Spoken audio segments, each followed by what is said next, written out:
What has happened? Today I'm attempting to make a 3-course meal using just tin canned food. That's right, you are gonna be busy, my friend, because... yeah, there's 2 more. These are cold. There's a reason these are being chilled. I'll put them back in the fridge. That was coconut milk, by the way. It's been in my fridge all night. So with those tins and all of these others, which came to, just £17. My basket's starting to look like something that Robocop would wear. We are indeed going to try and make a 3-course meal using just tin can food. I might season it with salt and pepper, maybe add some herbs. I don't know, but I've been wanting to do this video for ages. I know some of you guys have wanted to see me try it. We're going to kind of bumble our way through it. I'm not really sure what I'm doing. And there's something we're going to be doing with the dessert at the end, which I've wanted to do for so long. And even you guys have asked me. I'm really excited for that. But let's start with the starter. Yeah.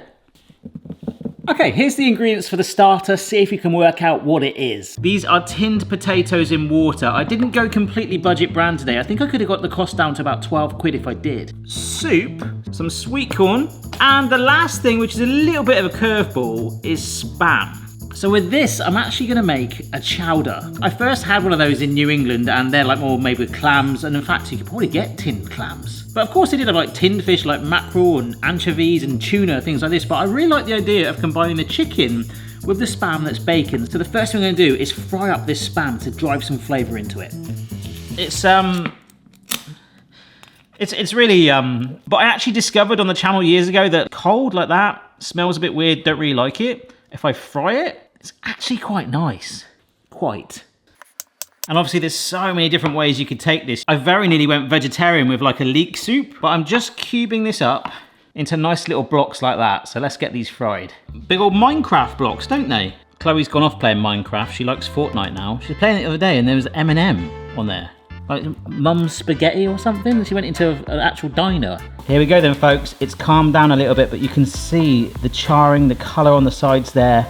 It's almost like when you cook a ham, just on a mini scale. What's happening here? These are puffed up and it's bacon flavour. They are like bacon lardons now, and you can buy bacon lardons in a shop for almost double the price. In fact, I don't think I needed to add oil because some of those natural fats have just seeped out. Yeah, just a lovely, gentle charring on it. That is a lot of fat. Yeah, I've just put it into a bowl. Look at all of that. Oh my goodness. So I've patted it dry a couple of times. Let's look at these potatoes then. Let's say really budget ones, these.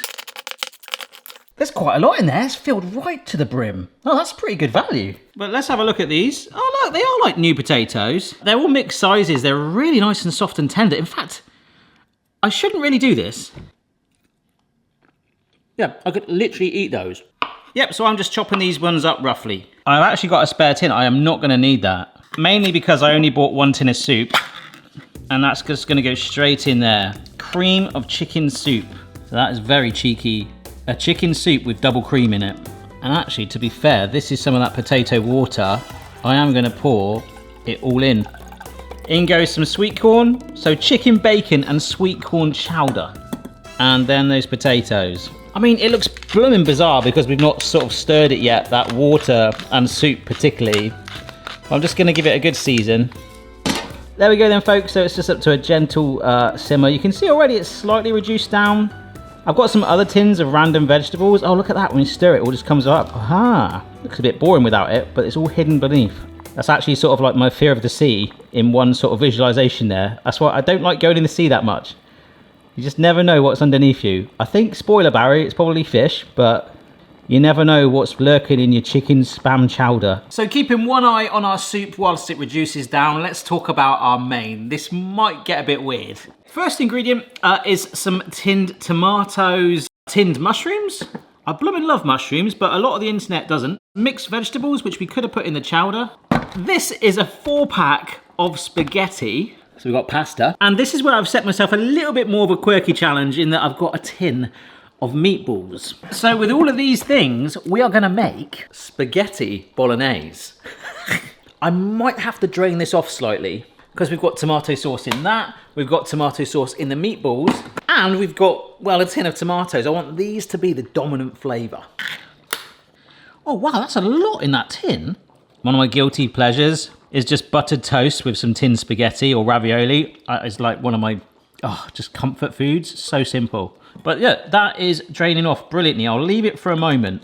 Let's get a look at these mixed vegetables. So they'll just be in water as well. Ooh, it's color shade. If it was like one of those palettes when you go into like a DIY store to buy paint, the code would be murky. Let's just give that another stir around. Is this the story with tin food? Just give it a stir so it looks a little bit nicer. Do you know what though? I'm actually gonna wash this spaghetti off. There we go. Oh my word, look how much cleaner that actually, look, I know this is extremely obvious, but like, tin spaghetti in tomato sauce, it's just like, yeah, it's like spaghetti. Does it feel like real spaghetti? It's literally spaghetti. We've cleaned you. So this is what I'm doing, and this is purely for presentation. We're gonna have the spaghetti as a bed on its own with the filling separately that we sort of serve up. So it should hopefully look a bit more like a bolognese. If I wasn't doing it for presentation, I would just probably just bung it all in together into one old big pan. Speaking of a pan, look at you cheeky thing. Look how much that's thickened up. The potatoes are not mushy. It's looking very good. Oh, get in my bowl. Chunky, hearty, and I'm not talking about me. Sorry. Yeah, right on there. I put my sexy lens on for this, folks. Only comes out on special occasions, especially for tinned food. I've got a nice medley on here of the soup, the spam, the potatoes, and the sweet corn.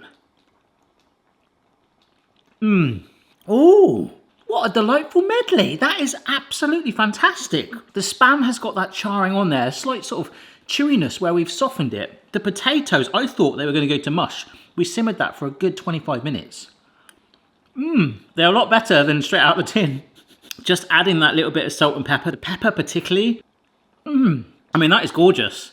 That is absolutely amazing. In goes our chopped tomatoes. So these are finely chopped already with the basil in there. I'm going to need all of that. I have got no idea how many meatballs are going to be in here.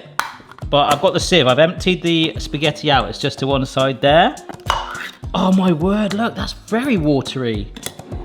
So we're building up some crazy sauce in the bottom of this, which, like I say, I'm not against mixing it all together. There's some wedged at the bottom, look at that. Oh my word.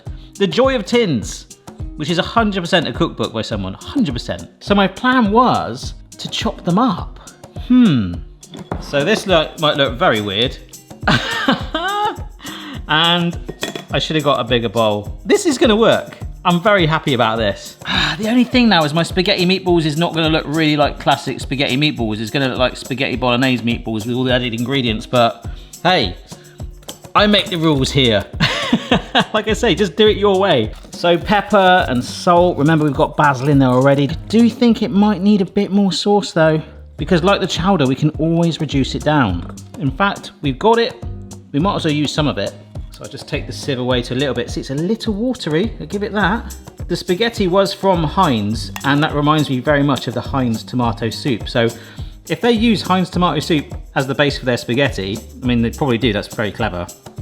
I really like that taste. And as I stir this, I'm just wondering, like, dumping the spaghetti in now, brilliant. But no, I think I'm gonna warm it on its own, probably in the microwave actually. Your mum's spaghetti and all that.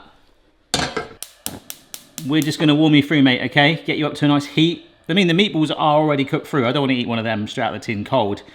It would be fine. But for reference, my original plan was to take those meatballs out and kind of mash them into the minced, because it was a lot cheaper to do that. It's your call, but I literally just switched it to spaghetti meatballs. We made that decision together, folks. You actually helped me. Yes, you sat on a bus in London on your phone watching this. Yeah, you. If you are sat on a bus in London watching this, hello. The mushrooms and the vegetables are getting to know the chopped tomatoes and of course that other medley of sauces that we dumped in. So I was tempted to stick it in a saucepan, but now we've taken some of the sauce off of it. I mean, we could boil it. Oh my gosh. This is you on that bus again in London controlling what I do. I'm in two minds. Do I add it to a saucepan with water and boil it the way it sort of would be in the sauce? I feel like I might damage it as I'm stirring it. Or do I just warm it through in the microwave for simplicity like I do when I have it with toast? I think we will do that. No. I like the other way because it's gonna really clean. We're gonna boil it. I'm really regretting choosing to do this now. And like I said, just bung it all in the same pan if you want to do it in a rush. Don't need to do this at all. This is ridiculous. I could put it in the microwave and get on with my life. So let's slide that in. just gonna bring it back to life. This is really working well. This has been nice and warmed. It's very delicate, but look at the color of it. I thought I washed it all off, but there we go. That is proper spaghetti now. So straight from the colander. This is purely visual, like I say. Let's spoon down our spaghetti meatball medley. Oh, wow. Again, though, I think allowing myself to season it is really beneficial. And this is a shimmy of mixed herbs. I'm just dusting that on like that. Oh my word! Oh, wow, that looks awesome. Spaghetti meatballs that was gonna be spaghetti bolognese, but we just freestyled it thanks to the guy on the bus in London. All from a tin. I'm quite proud of this. Like, it always looks different on the camera compared to in person, so if it looks awful, I'm apologising. 20 minutes ago, this was all in tin cans.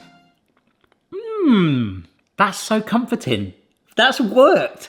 The only thing I will say is when I bit into that meatball straight away, it was like slightly like that mushy texture. It was just a bit too soft. Not mushy, it just didn't put up a fight. So I actually do think that chopping up the meatballs into smaller pieces, or indeed just buying a tin of beef mince, would have been better. The spaghetti, I mean, you really wouldn't tell that that was straight from a tin. That just generally does taste like real spaghetti. And I was saying, oh yeah, we won't be able to spiral it. Some of it is actually quite long, look. I never knew that, because I don't go to this sort of effort when I use tin spaghetti normally. The only thing I would say about it is super soft. It's like not al dente by any means. Like, I'm surprised it's holding itself together. The texture is slightly mushy, but that's just really a little bit like the potatoes, I suppose, where it's just been sat in a sauce for so long. But that's absolutely fine. Now for dessert, I am very much out of my comfort zone because I have never done this before. It's something you guys have really suggested I do in the past, when normally I would tip this away. And in fact, now I think about it, damn, what we are left with could have gone into the soup. Maybe not the soup, that one would have been weird. But the bolognese more, instead of the meat, chickpeas. Yes, the water in chickpeas. I have genuinely never ever done this. You can whip up to make a meringue. And we've not just got chickpeas. I've got 2 tins of coconut milk. And again, this is something I've not done before. These have been chilled in the fridge overnight. We can whip this up to make a cream. So potentially a coconut cream tropical meringue, maybe Pavlova if you want to go big. I might go for small islands if that's all right. But with those sort of tropical things going on, I've got some pineapple halves and some apricots. So some syrup in both of these. Now they're in fruit juice, so once we've got the meringue fairly stable when we're whipping it, we could sweeten it a little bit if we want with the juice from either the apricots or the pineapple. Probably the pineapple actually. And last but not least, this is where we can kind of like spoil ourselves and go a bit cheeky. We've talked about this before, we've got tins of condensed milk. If you slow cook that, it will slowly heat and warm and turn into caramel, or you can just buy a tin of caramel. If this all works, we're going to be drizzling this on our tropical chickpea meringue island things. Got it? So let's whip chickpea juice. Yeah, coconut milk's just gone back in the fridge. I hope that makes sense. We're being quite creative today and also a little bit on the fly. I quite like it when I get to do videos like this. Thank you for your permission slip today. Ding, ding, ding, ding, ding, ding. Like every time. Ooh, I've just got a feeling that I might catch the odd chickpea. Oh, in fact, I can. But I want to try not to because I want to see if I will get any sort of random remnants of like... Look, there's a teeny piece there. There we go. It at least justified it. Now, I guess part of me is thinking that because I've only ever whipped egg whites before and they say to obviously keep that proper clean. I'm genuinely I've never done this before, ever. This is the thing. I've told people you can do it. People are like, oh, what can I do with like leftover chickpeas? I'm like, well, with the water you can make meringue. I've like, never actually done it. I hope those people are still alive.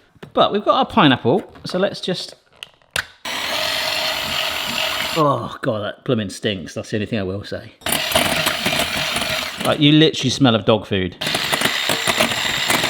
That's still like soft peak stage, but apparently you might need to whisk it for up to 15 minutes. Thank goodness we've got head whisk. Like, seriously, it does still stink, but then egg whites don't smell great, do they? I don't really smell of anything. There's another speck, but to be fair, I really don't mind. Look, there's a nice, I would say they are stiff peaks now. They're holding their shape until I dribble on a little bit, just a speck of pineapple juice, so naturally sweet. And I think, oh wow, yes! I think that'll do. The smell has actually got better. Well, I've either got used to it, it naturally goes away as you whisk it, which I don't think is true, or the pineapple juice, which was only a teeny bit, has become a sort of aftershave. I think I've just got used to it. I was gonna do, like, just big old islands, but I think I might just do a really smaller and rustic. That's the key word. I'm gonna say rustic because that way it can look rubbish. Little mini pavlova, which we can fill the middle with some of the fruit, maybe on the sides. It certainly has the texture. In fact, I wouldn't really not think this was meringue. Like if someone had just done this for me. I mean, that happens to me often. Hello Barry, here's some meringue I've made you. There you go. Good luck, have a great day. Now I've not done that amazingly, so I'm gonna try and push that back to create a slightly bigger area in the middle, all right. That one's just moving anyway. Oh no. I don't mind though, like this, it's beyond that. All right, in you go, my friend. Unfortunately, that is gonna take a fair bit of time. I don't know if it's gonna puff up. If it does, brilliant. If not, we've got enough toppings and things to layer it up and make it into some sort of weird wreath looking thing that will definitely tick the box of a dessert-minded person.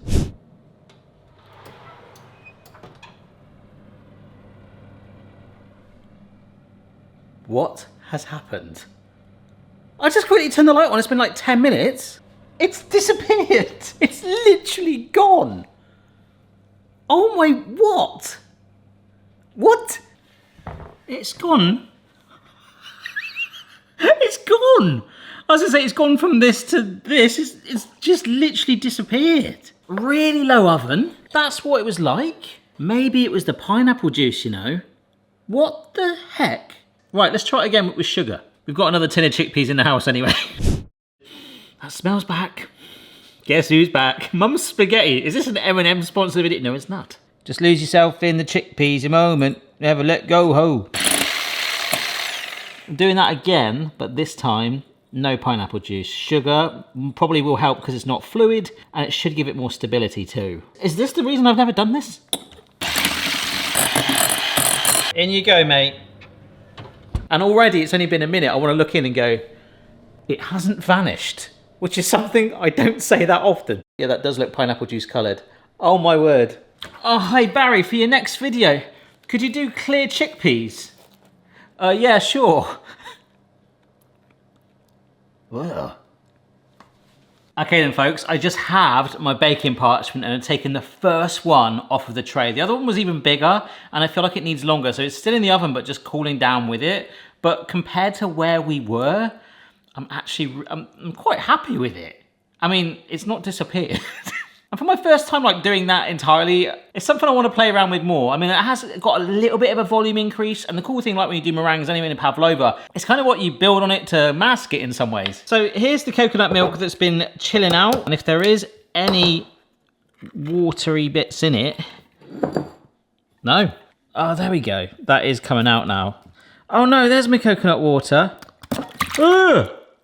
Ugh. I feel like this sieve has been amazing today. We're gonna get rid of that and just be left with the solid, because that is what we're gonna dump on top.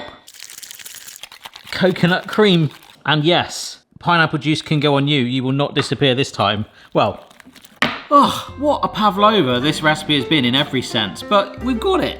And this is what I was saying about hiding it. That suddenly looks like 100 more times appealing. Beautiful. Right, last but not least, we've got the tin of caramel here that I'm just stirring up in the background, agitating it. Hopefully, by just getting a teaspoon like this, and just sort of like just dolloping it roughly all over like that. I like those random streaks that it's, oh my gosh, I've just looked at the camera. I'm really happy that I've done that. Yeah, that looks really, really tasty. All from a tin can, apart from the sugar. Oh! It really does have that meringue texture when you bite into it. Ugh. But I've got to taste this. What? You've got that light airiness that you get literally in an egg white meringue. I'm not gonna lie, whipping an egg white is faster, slightly shorter baking time too. It's actually 4 in the afternoon now. It's been a long day. The simplicity of these recipes, the starter and main took hardly any time. This does take a long time. That's the only downside. But you've got that crunch of the meringue, you know, that sort of like chewiness that you get when you have a meringue nest. Oh, and that coconut cream is cheeky. Now I'm eating it right now. That was worth the effort. Like decorating it with the cream and the fruit was minutes work. Building it, baking it, waiting for it to cool down, about 3 hours. So we really do need to put that time in. But for something when I buy chickpeas that I sometimes pour away, until you guys started telling me that, I was like, nah, that isn't true. It is so good to finally bring it to life. I know it probably wasn't the best attempt at it. It's my first ever go, but it tastes great. And I've got a feeling I might do it again. If I had to pick one, it would be the chowder, which has now been sat still for about 4 hours. So many textures, depth of flavor, it's wholesome, and really, really quick to make and so diverse. But then all of the recipes were. Hope you enjoyed this. If you want to see a follow-up, do let me know. We can go proper budget on it if you want. We could maybe try and attempt some Michelin star recipes with tin cans if you want. Let me know. If you made it through the video this far, thank you so much for the support, and I'll see you soon. Bye. Well, unless anyone's getting married and they want to tie these to the back of a car, do they still do that?